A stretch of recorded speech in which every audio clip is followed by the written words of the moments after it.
Questa è una mosca spagnola e mangia un po' di foglie di olivo. E è molto noiosa in Spagna, e se la trovate in Europa è molto rara. Però se la trovate in Francia, se la trovate in Africa è poco rara.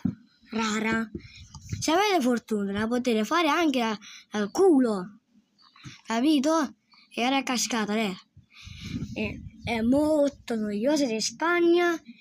E ora ciao ciao. Ciao, sono una mosca spagnola.